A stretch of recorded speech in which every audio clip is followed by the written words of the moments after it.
नमस्कार, आप देख रहे हैं इंडिया टीवी। आपके साथ मैं हूं मीनाक्षी जोशी। नमस्कार, मैं हूं अमित पालित।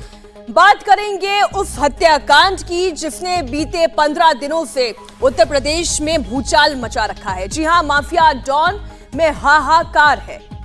और उस उमेश पाल मर्डर केस में एक बड़ी खबर आ रही है। उमेश पाल हत्याकांड के शूटर साबिर के भाई का शव मिला है। साबिर के भाई जाकिर की डेड बॉडी एक खेत में मिली है और डेड बॉडी संदिग्ध हालत में मिली है। इंतजार किया जा रहा है पोस्टमार्टम रिपोर्ट का। साबिर का भाई जाकिर खुद भी एक क्रिमिनल है। मर्डर केस में जेल में बंद था, जमानत पर बाहर आया था। उमेश पाल मर्डर केस में अतीक अहमद का शूटर साबिर 2.5 लाख का इनामी है। पुलिस उसकी तलाश में लगी है और इसी बीच साबिर के भाई का शव संदिग्ध हालत में मिलना अपने आप में बड़े सवाल खड़े कर रहा है। उमेश पाल मर्डर केस में आज अतीक के 2 नाबालिग बेटों पर भी सस्पेंस हटने वाला है।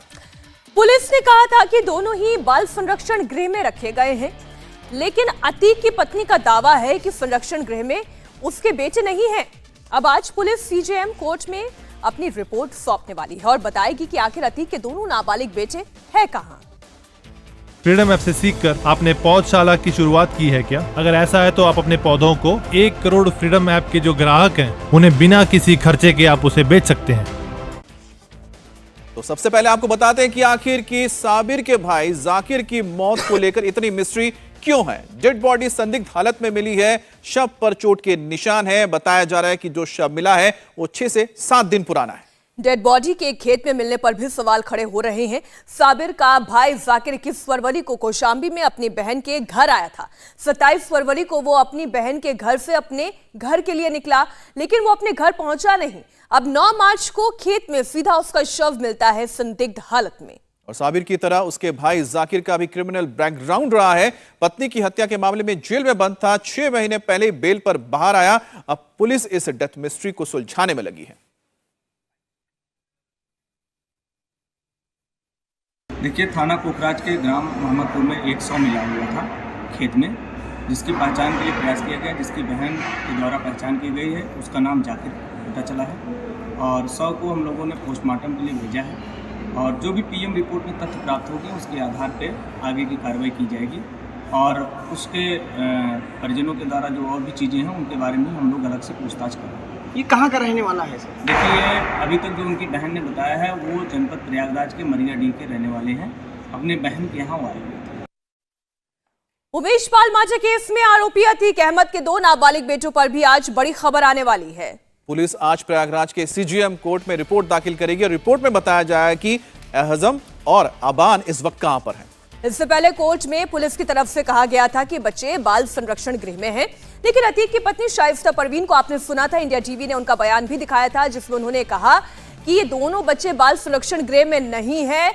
रिपोर्ट गलत बताई जा रही है पुलिस की ओर से। और अतीक की पत्नी का आरोप है कि 24 फरवरी को पुलिस उनके बच्चों को घर से उठाकर ले गई। जवाब में पुलिस ने कहा था कि दोनों को रोड पर घूमते हुए मिला था। शाइस्ता का दावा यह है कि दोनों बच्चे पुलिस की कस्टडी में हैं, लेकिन पुलिस ने अपनी ओर से सफाई दी कि दोनों को बाल संरक्षण गृह में रखा गया है। पुलिस के इस बयान को झूठा बताते हुए शाइस्ता परवीन ने कोर्ट में याचिका लगाई और आज इस पर पुलिस अपनी रिपोर्ट पेश करेगी।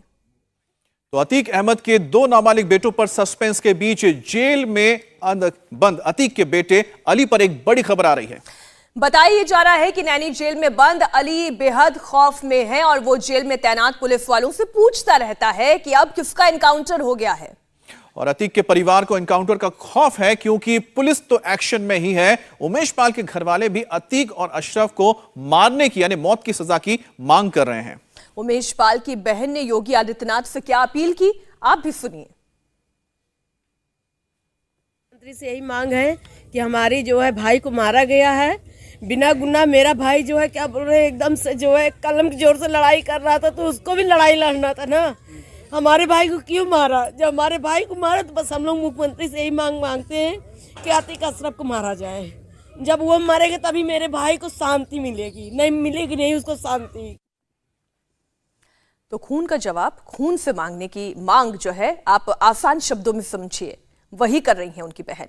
उमेश पाल के लिए कल प्रयागराज में बाकायदा शांति पाठ किया गया। और साथ ही आपको बता दें, उमेश पाल की मां और उनकी पत्नी ने कहा कि योगी से उन्हें उम्मीद है कि अतीक को जड़ से खत्म कर दिया जाएगा। हम पूरा मुख्यमंत्री के ऊपर छोड़ दिए। हम कुछ करे लाए नहीं, हमारा लाल उठ के चला गया, हम एकदम बेकार हो गए। अब जो कुछ फैसला है उन्हें इनके हाथ में है। हम तो दूसरे दिन से जब से सुना ये लिए हम बिल्कुल शांत हो गए कि जो करना है जो मंत्री जी करें, बस एक मिले की आशा है, चाहे जैसे मिल जाए, चाहे आए जाए, चाहे खबर मिले तो हम नखलऊ तक जाएगा तैयार हैं। जो कार्रवाई हुई है उससे हमको संतुष्टि है और आगे जो करेंगे मंत्री जी हमको संतुष्टि है। मैं बार बार वही अपील करूंगी कि जिसने किया है उसको जड़ से ख़त्म कर दे। न्याय मांग रही हूँ उनसे, बाकी और कुछ नहीं। प्रशासन अपना काम कर रही है, बाकी सब बाबा जी पे छोड़ दिया है। वही हमारे पिता है, वही सब कुछ अच्छा बुरा देखेंगे हमारा।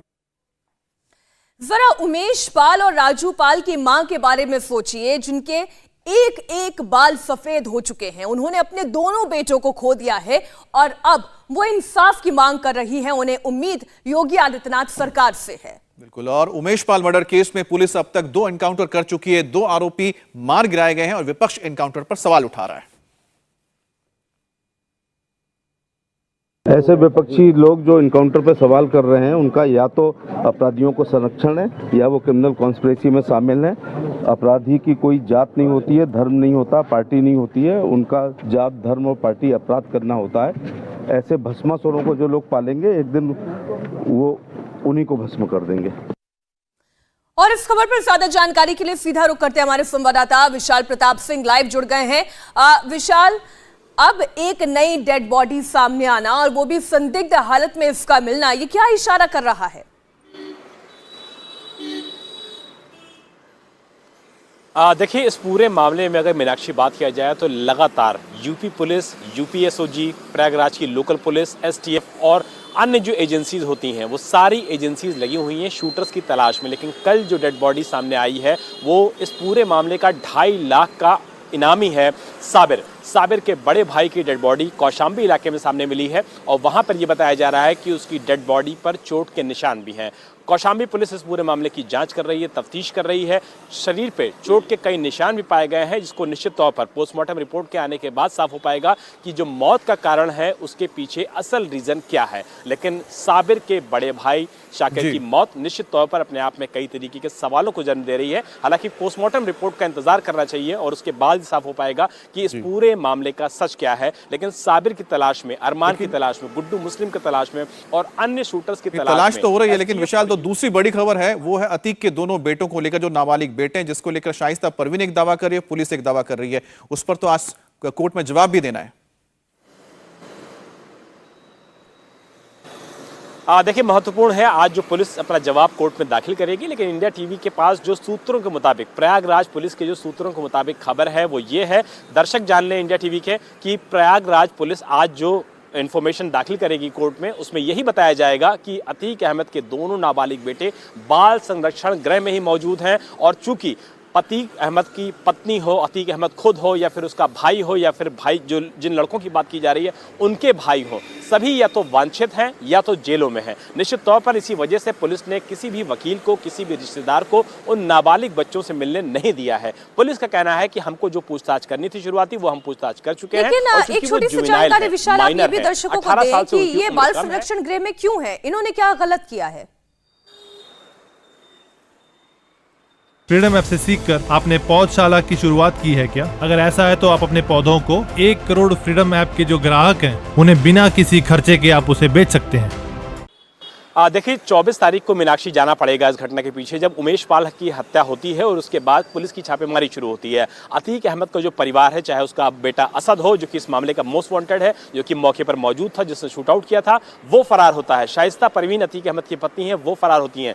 पुलिस की इन्फॉर्मेशन ये है कि चकिया इलाका, जो कि अतीक अहमद का गृह जनपद कहा जाता है, गृह इलाका कहा जाता है, उस इलाके में ये दोनों नाबालिग बेटे चहल रहे थे और उसके बाद जब पुलिस ने उस पूरे मामले में पूछताछ की तो पता लगा कि ये दोनों अतीक अहमद के नाबालिग बेटे हैं। पुलिस ने शुरुआती पूछताछ की और चूंकि ये दोनों माइनर हैं, जुवेनाइल हैं, इनकी उम्र 18 साल से ज्यादा नहीं है, ये अभी फिलहाल माइनर हैं, इसी वजह से ऐसे किसी भी शख्स को अगर पुलिस के पास आती है तो उसका नियम होता है कि बाल संरक्षण गृह में उस जनपद को भेजा और जाता जिस है। तरीके का माहौल इस वक्त उत्तर प्रदेश में है और एक खास तौर पर ये जो संदिग्ध लाश मिली है, संदिग्ध हालत में लाश मिली है, उसके बाद तो इनका सुरक्षित होना भी अतीक अहमद के इन दोनों नाबालिग बेटों का वो भी बहुत महत्वपूर्ण है। इस लिहाज से भी अमित ये कहा जा सकता है कि बाल संरक्षण गृह से ज्यादा मुफीद और कोई जगह हो नहीं सकती थी। शुक्रिया विशाल पूरी जानकारी के लिए आपका।